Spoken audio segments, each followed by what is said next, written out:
আমরা নতুন করে কোনো তদন্ত কমিশন করব না, যেহেতু জাতীয় একটা স্বাধীন তদন্ত কমিশন গঠিত হয়েছে এবং তারা দক্ষ উপযুক্ত ব্যক্তিদের দ্বারাই গঠিত হয়েছিল।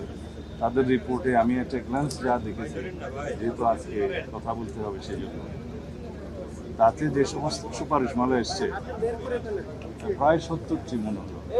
আমি আরও ডিটেল দেখি, সেই সুপারিশমালার অনেকগুলো বাস্তবায়নের আর বিচারাধীন যে মামলাগুলো আছে, কিছু আপিল পর্যায়ে আছে, কিছু অ্যাপিলেট ডিভিশনও হয়তো আছে। এই জুডিশিয়াল প্রসেসটা সমাপ্ত করা হবে।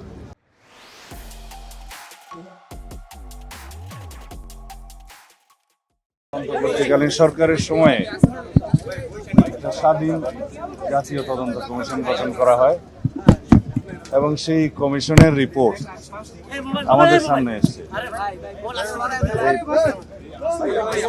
আমরা সরকারে এসেছি জনগণের ম্যান্ডেট নিয়ে অল্প কিছুদিন হলো।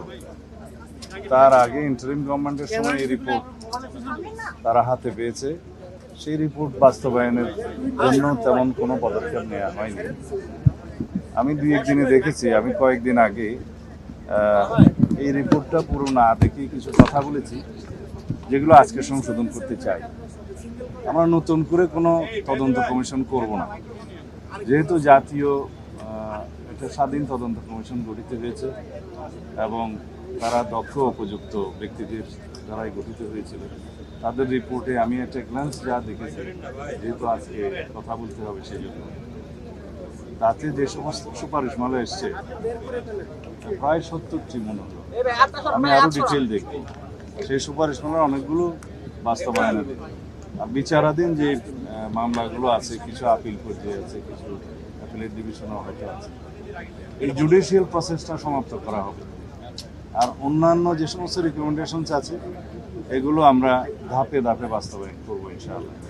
এবং শহীদ পরিবারদের এই জাতিকে আশ্বস্ত করতে চাই যে পিলখানা হত্যাকাণ্ডের যথাযথ বিচার করা হবে এবং ন্যায় বিচার নিশ্চিত করা হবে, যাতে এই জাতীয় কোনো ঘটনা আমাদেরকে জাতীয় জীবনে আর না দেখতে হয় ভবিষ্যতে। সেজন্য যে সমস্ত পদক্ষেপ নেওয়া জরুরি, সমস্ত পদক্ষেপগুলো আমরা নেব ইনশাআল্লাহ।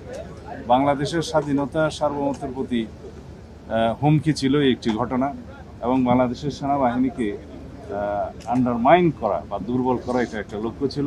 সেটা তাদেরই থাকতে পারে যারা বাংলাদেশের স্বাধীনতা সার্বভৌমত্বে বিশ্বাস করে না অথবা একটা দুর্বল রাষ্ট্র হিসেবে এই দেশকে দেখতে চায়। ধন্যবাদ। মাননীয় মন্ত্রী, এই রিপোর্টটা কি প্রকাশ হবে কিনা? এই রিপোর্টে যা যা আছে সব প্রকাশ হবে নিয়ে আমি মন্ত্রণালয়ে আমাদের সংশ্লিষ্ট সবাইকে নিয়ে আলাপ আলোচনা করে পরে আপনাদের সাথে কথা বলবো। এটা একটু আগে কি বললাম, বলছেন এটাই হবে। কথা বলেছিলাম, আজকে এটা সংশোধন করলাম একটু আগে। ঠিক আছে, ঠিক আছে। তদন্ত কমিশনের রিপোর্টটা ধাপে ধাপে বাস্তবায়ন করবো এবং যাদের দিয়ে গঠিত হয়েছিল যে সমস্ত রিকমেন্ডেশন এসেছে একটা গ্রান্স আমি দেখতে পারিনি, দিদার বোর্ড